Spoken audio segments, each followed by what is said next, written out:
asked me to do a talk at the Masters, and he comes up with a title, right? So he came up with this title, and I'm like, what am I going to talk about?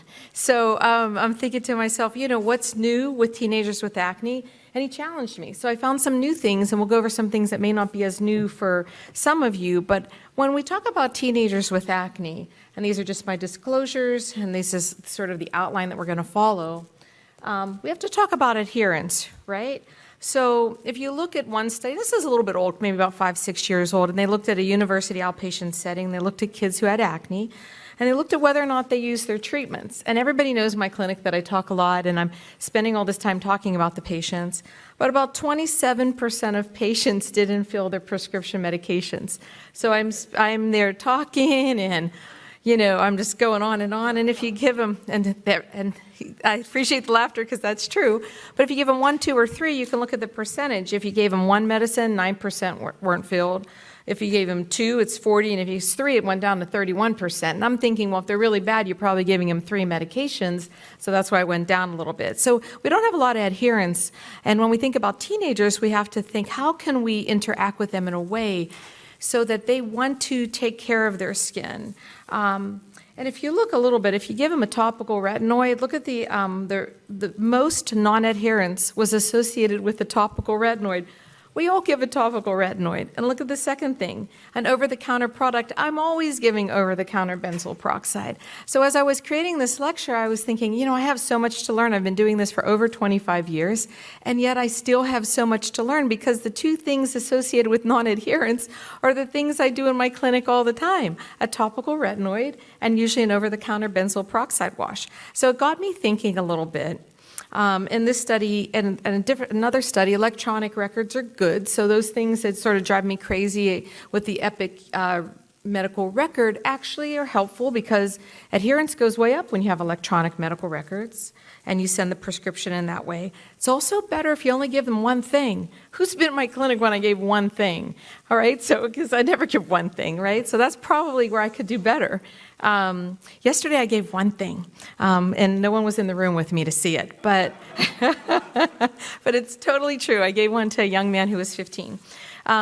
So some patients may not complete the acne treatment regimen because they never got the medicines. How many times do we have that happen in acne patients? They come in and then we say, show me what you're using. Oh, I never got that one. Oh, I never got that one. And it's a little bit exhausting, right? Because you're trying and they're not even getting the medicines, whether it be cost, whether it be availability, whether it be they got it and they didn't want to use it. And sometimes we all see this, the parents care more about the kids' acne than the kids do. And that also is a barrier we have to go through. But if you look at the whole pediatric population and you look at adolescents versus the other members of the pediatric community, adolescents are more motivated. They're more motivated than kids who have acne or under the age of, let's say, 11 or 12. So adolescents want to look better, and we have to keep that in mind. If you looked at adolescents specifically, they were about 2 times more likely to get their medicine, and 2.4 to get it refilled and then to get it. So they'll get it and they'll get it refilled. So they're using it. So let's sort of cater to these guys. Now, as far as which medications you can use, this is a fantastic reference. I would ask you guys if you want a reference of all of the medications, and this is by the Daughters Eichenfeld and Dr. Sprague. If you want a listing, just on a nice table. I love tables. They're easy to read. This has all the current acne treatments that you can use in the United States. So you can keep that, and then you can pull one out of your back pocket sometimes if you're a little bit stuck. I didn't repeat them here because they're in the reference. But what are the newer ones? And I'll go through them rather quickly. We have Clascoterone, which is that topical anti-androgen. We're talking about ages here, 12 years and above, and males and females. A lot of people think Clascoterone is only for women, but it's actually for women and men, or for females and males. And this is just a quick schematic on how Clascoterone works. That big purple ball is DHT, the testosterone. The little cup-shaped blue is the androgen receptor, and a little blue ball is your Clascoterone blocking that mechanism. A newer retinoid, and again, we're just going to go through some of the newer agents very quickly. Trifarotene is our new retinoid topically. It's a 0.0005 cream. It can be used on the face and the trunk. It's 9 years and up, so we can use this in adolescence. The thing about this, it seems to kick in pretty quickly. Some of the original data from some of the studies I'm going to show you in the next slide, but it kicks in a little quickly. So when the patient comes in and says they want something fast, sometimes I'll pull this out of my back pocket. Side effect profiles similar to other retinoids, but sometimes people want something different, and you need to be able to pull something out that they haven't seen. Now, again, cost is always an issue, so when you have a newer product, you have to keep that in mind as well. And these are just the slides. If I can have you look down at the red and the blue on each of these graphs, but particularly the top two, you'll start to see them separate rather early in the 1, 2, 3 week time. Tazarotene is our newest antibiotic for acne. Why do we like it? It's narrow spectrum. It was developed in a weight-based way of dosing, so about 1.5 milligrams per kilogram a day. Again, you can use this in adolescence. These are the doses. So in my clinic sometimes, I have memorized a lot in my life, so I'll ask the resident, what's the weight, calculate the weight, what's the dose. I want them to get into the habit so they can be efficient providers when they go out there. Shouldn't have to calculate this, go right in your head, figure it out your kilograms, and pick your dosing. Again, not many side effects, a little bit of candidiasis, a little nausea. These are the Minocycline photos from some of the original trials. If you look probably at the bottom, you'll see probably some of the best photos of improvement with this oral antibiotic. Minocycline foam, this was developed to help decrease resistance. We know that antibiotic resistance or antibacterial resistance is a concern not only of dermatologists, but of the medical community, the world. The world is concerned about antibiotic resistance. So minocycline foam was developed because of the resistance associated with oral minocycline. And you can see that there's such a much lower level of minocycline that is affecting the body when you have a topical. It is a foam and it is flammable, so you have to keep that in mind. But the thing that makes me happy about minocycline foam is it seems to be effective 52 weeks out. So as far as resistance developing in your patient, know that about 52 weeks out, we're still seeing it working. So that's important because that's why it was developed. Again, there's some new formulations of old retinoids. I want you to know there's Tazarotene, there's Tretinoin, and different less irritating topicals. Again, they used a lotion that was a less of a concentration, but got the same effect as a 0.1, so this is a 0.05 lotion. And these are the pictures of before and after with the topical Tazarotene. They also did it with Tretinoin. But then now, so I'm looking and I'm thinking, what have I heard in the last year? We talked about products that can help acne for teenagers, for an adolescent, and this is what's on the horizon. It's not out yet. It's a triple. So it has clindamycin, benzoyl peroxide, and adapalene. The data's good. Nothing's a cure-all, guys, so nothing is 100%. But if you look at the data, and this is one of the studies, it's at week 12, you'll see that about over 50% of the patients were doing better versus placebo. And then they did interesting arms in this study. They gave them they gave half, 2 of the 3 components to compare against, so they could see if the one component was doing all the work. Was it the benzoyl peroxide or was it the adapalene? So this is sort of the triple threat that's coming, and this was looked at in adolescent populations. So it's coming. I'm not sure. I did email the company this morning to see if I could find out when this is, we're going to be able to use this, and I didn't get any answer back. So combination medicines. And these are the pictures done in a variety of skin types. So spironolactone, one of my residents usually call me about after they graduate. Well, it depends. Some of the things that they call me about are, when can I use spironolactone? At what age? So it's a potent anti-androgen. You don't want to give it to a 12-year-old, right, because they're still developing. The dose I usually use is about 100 milligrams. For me, I usually use a cutoff of about 15 years and up. Some people go a little lower.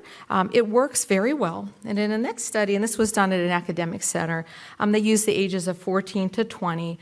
Again, spironolactone, they're using it at the age of 14, and I have given it to a 14-year-old, a few 14-year-olds, but usually I try to stick around 15. And it works well. Know that spironolactone takes a little bit of time to kick in, but not as long as birth control pills, which we're going to talk about next. And know that about 15 to 25% of the pediatric population with pretty significant acne did not respond to spironolactone. So when I was a younger doc and I started using spironolactone in my hands, I thought this is a miracle. And I was giving it to people and I'm like, yeah, they're getting better, right? But then some people didn't. And this study confirms what I saw clinically. So not everybody responds, responds to spironolactone.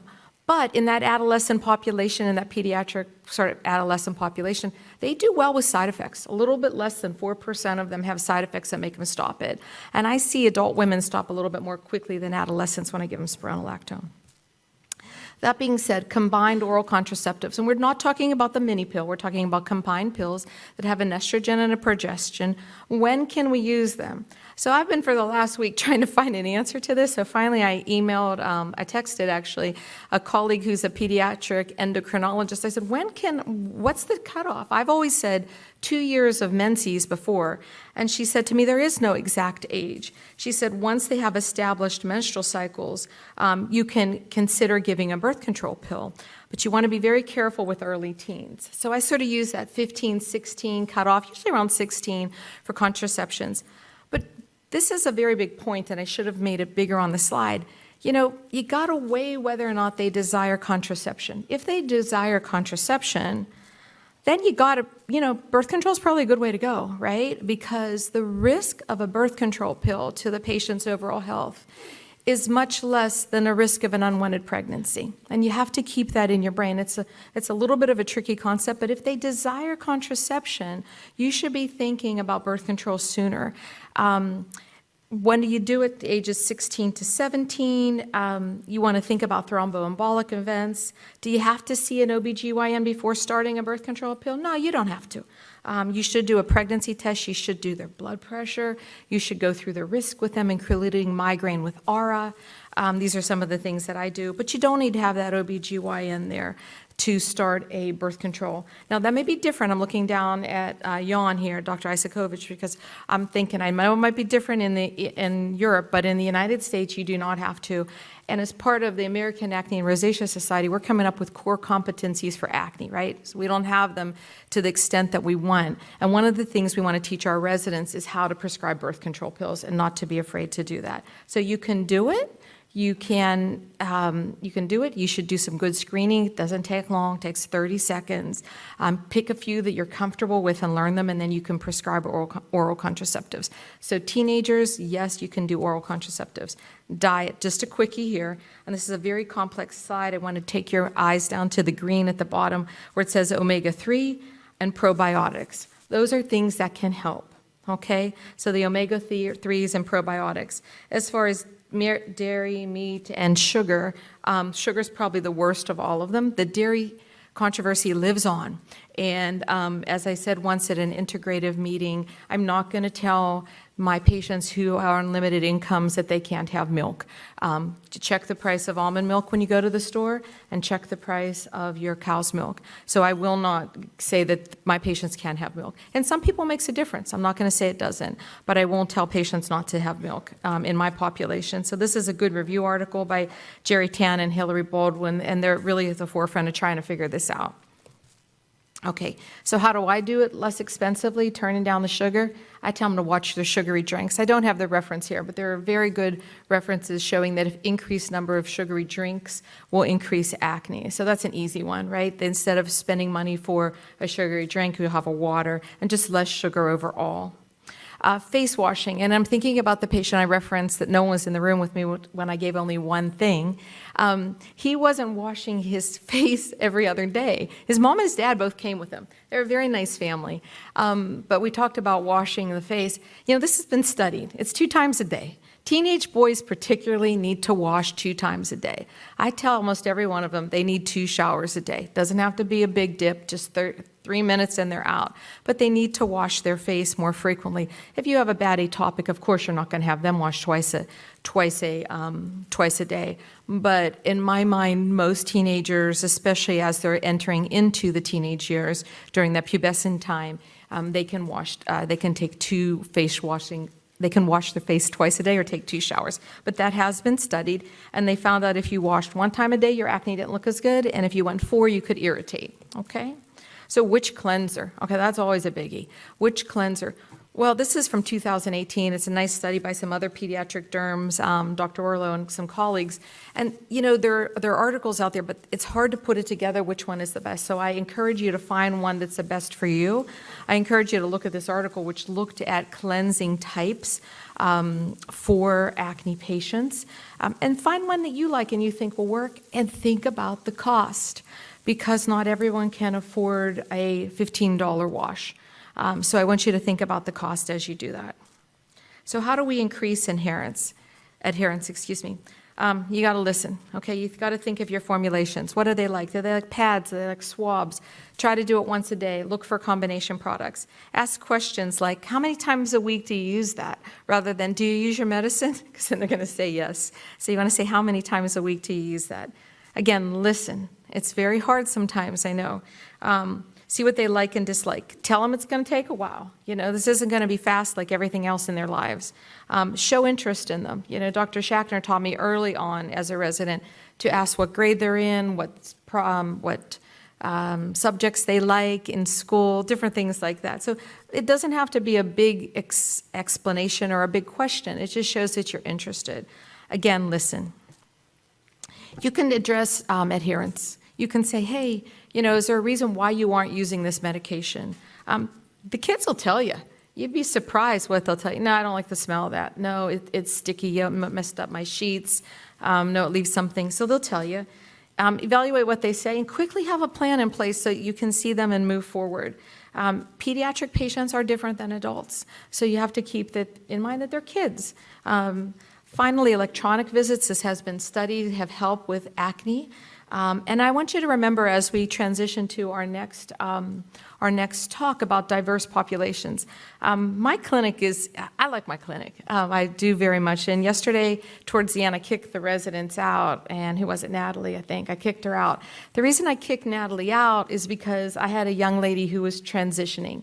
And we were talking to her about, she'd been on isotretinoin, cleared up, and then did a low dose, and she was transitioning. So she goes to DASH, which is one of our sort of artsy schools here in Miami, and she has a good counselor, and she and her mom and I talked, and we had a very nice conversation, and she was okay with the way iPledge is set up and everything like that, and we're going to start her back on Accutane, but be sensitive to these kids. I knew this was happening 8 months ago. But I didn't bring it up then. This was the time to bring it up. I built trust with her, and then we did it. So it's important that you think about that, and I know Dr. Peoples will expand on this in his next talk, but I want you to think about that. And what's in the pipeline? We always want to know what's new, right? So there are some bactericidal agents that are coming down the pipeline. There are some anti-sebum agents, and way out of my comfort zone are lasers and lights.